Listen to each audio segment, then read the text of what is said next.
ကျေပွင့်တွေတောက်ပခဲ့တဲ့ခြေစမ်းပွဲနဲ့ United ရဲ့နာဂတ်တိုက်စစ်အလားလားအားလုံးပဲမင်္ဂလာပါ Mountain 9 Win Channel ကပြန်လည်ကြိုဆိုလိုက်ပါတယ် Manchester United အသင်းကတော့ဒုတိယအကြိမ်မြောက်ရာသီကျိုခြေစမ်းပွဲစဉ်အဖြစ်ဟောင်ကောင်အသင်းနဲ့ကိုမှရှင်ပြိုင်ခဲ့ရမှာ 3-1 ဆိုတဲ့ရလဒ်နဲ့ကိုအနိုင်ရရှိသွားခဲ့ပြီလည်းဖြစ်ပါတယ်ကစားသမားတွေအနေနဲ့ရာသီဥတုတန်တွေကြောင့်ပုံမှန်ထက်ပိုပြီးတော့ပင်ပန်းခဲ့တာတွေကိုလည်းတွေ့ရပါတယ်အရှိကအာဆီယံအသင်းနဲ့ပွဲစဉ်မှာရှုံးနေထားတာကြောင့်ဒီပွဲစဉ်ကိုအနိုင်ကစားဖို့လိုအပ်နေတဲ့ United အသင်းဟာလည်းပွဲစထွက်ကြတဲ့က Bruno, Garnacho တို့လိုမျိုး senior ကစားသမားတွေကိုထုတ်ပြီးတော့တုံးခဲ့ပါတယ်။ဒါပေမဲ့လို့ထင်တယ်လို့မဖြစ်ခဲ့ဘဲနဲ့19မိနစ်မှာဦးဆောင်ကိုစတင်ပြီးတော့ခွင့်ပြုပေးလိုက်ရပါတယ်။ကစားကွက်ပိုင်းဆိုင်ရာအသာစီးရပေမဲ့လည်းကောင်တာပေါက်သွားတာကြောင့်အခုလိုမျိုးခွင့်ပြုပေးခဲ့ရတာလည်းဖြစ်ပါတယ်။ United အသင်းရှုံးနေချိန်မှာတော့ဟောင်ကောင်အသင်းဖန်တွေထပ်ပို့ပြီးတော့ပျော်ရွှင်နေကြတာကတော့ Premier League ရဲ့19အသင်းဖန်တွေလည်းဖြစ်ပါတယ်။ဒါပေမဲ့သူတို့ရဲ့အပျော်တွေကကြမခံဘဲနဲ့ဟောင်ကောင်အသင်းဟာလည်း United ဦးဆောင်မှုအောက်မှာပြန်လည်ပြီးတော့ရှုံးနေခဲ့ရတာဖြစ်ပါတယ်။ဒီလိုမျိုးခြေစမ်းပွဲစဉ်မှာအနိုင်ရရှိတာကို highlight လုပ်ပြီးတော့မပြောချင်ပေမဲ့လည်းတကယ်လို့ရှုံးသွားခဲ့ရင်တော့ဒါကလေကမ္ဘာပေါ်မှာအကျော်ကြားဆုံးသတင်းတစ်ပုဒ်ဖြစ်လာအောင်မှာကတော့သိကြပါတယ်။ဘာကြောင့်လဲဆိုတော့ United အသင်းဟာလည်းကမ္ဘာပေါ်မှာအားပေးမှုအများဆုံးအသင်းတစ်သင်းဖြစ်နေလို့ပါပဲ။မှန်မှန်ရပြောရမယ်ဆိုရင်တော့ပြီးခဲ့တဲ့နေ့က Chelsea အသင်းစူပလာရခဲ့တဲ့သတင်းဟာလည်း United က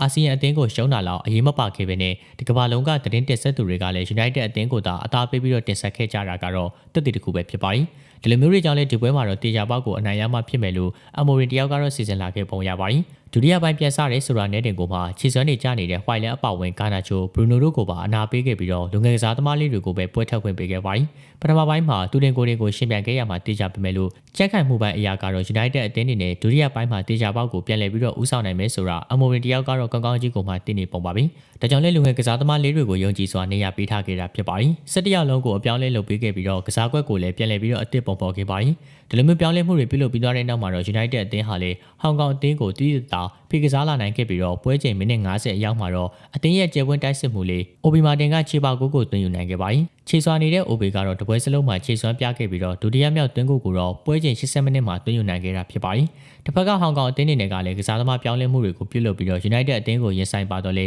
ရေကွာသွားပြီဖြစ်တာကြောင့်ပဲဘာမှကိုမတက်နိုင်ပဲနဲ့အရှုံးပေးခဲ့ရတာဖြစ်ပါတယ်။ဒုတိယပိုင်းမှာဆိုရင်တော့ United အသင်းလုံးကဟောင်ကောင်အသင်းဘက်ကိုဖိကစားခဲ့ပြီးတော့ဟောင်ကောင်အသင်းတွေနဲ့ကွင်းတစ်ဖက်လောက်ကိုတော့မှကျလွန်နိုင်ခြင်းမရှိတော့ပါဘူး။တစ်ချက်ကိုကောင်တာပေါက်တာလောက်ပဲရှိပြီးတော့ဒါကိုလည်း United ခန့်စစ်ကစားသမားတွေကအမှားယွင်းမရှိဘဲနဲ့ဟန်တာနိုင်ခဲ့ကြပါတယ်။ဒီလိုနဲ့ပဲပွဲပြီးမှာတော့ 1-2 နဲ့ပဲနိုင်မယ်လို့ထင်မှတ်ထားခဲ့ပေမဲ့လို့အချိန်ပိုနောက်ဆုံးမိနစ်အရောက်မှာနောက်ကန်လူ Heaven ကတတိယမြောက်ဂိုးကိုသွင်းယူခဲ့တာကြောင့် 1-3 နဲ့ကိုမှအနိုင်ရရှိသွားခဲ့ရပါတယ်။ဒီပွဲစဉ်မှာတတိထားရမယ်ဆိုရင်တော့တွင်းကိုတွေသွင်းယူပေးခဲ့တဲ့ကစားသမားနှစ်ဦးစလုံးဟာအာဆင်နယ်အသင်းစီကနေကိုပြောင်းရွှေ့လာခဲ့တဲ့ကျဲပွင့်ကစားသမားလေးတွေပဲဖြစ်ပါတယ်။ဒီလိုမျိုးပြိုင်ဆိုင်မှုပြင်းထန်တဲ့အသင်းနှစ်သင်းကြားမှာပြောင်းရွှေ့ကစားဖို့ဆိုတာကတယုံဆုံးဖြတ်ချက်မျိုးလောက်နဲ့ကိုမရပါဘူး။ဒါပေမဲ့လို့ဒီကစားသမားလေးနှစ်ဦးကတော့ United အသင်းရဲ့အနာဂတ်ကိုယုံကြည်ပြီးတော့အာဆင်နယ်ကနေပြောင်းရွှေ့လာခဲ့တာလည်းဖြစ်ပါတယ်။ဒါကြောင့်လည်းဒီကစားသမားလေးတွေရဲ့အနာဂတ်ဟာတေချာပေါက်ကိုတောက်ပလာဖို့ရှိနေပြီးတော့ Heaven ဆိုရင်လည်းမနစ်ကပေါ်လုံးရသည့်ကလေးက Senior ကစားသမားတွေနဲ့တူတူပွဲကစားခွင့်တွေကိုရရှိလာခဲ့ပြီးတော့လာမယ့်နှစ်တွေမှာလည်းတေချာပေါက်ကိုမှပွဲထွက်ခွင့်တွေရရှိလာဖို့ရှိနေပါတယ်။တစ်ဖက်က OB မာတင်အတွက်ကလည်းအခွင့်အရေးတွေရှိနေပါတယ်။လက်ရှိဟွာလန်နဲ့အဆင်မပြေဖြစ်နေတဲ့ United တိုက်စစ်ဟာလည်းနောက်ထပ်တိုက်စစ်မှုကောင်းတအုပ်ကိုခေါ်ယူဖို့ချိန်ရွယ်နေခဲ့ပေမဲ့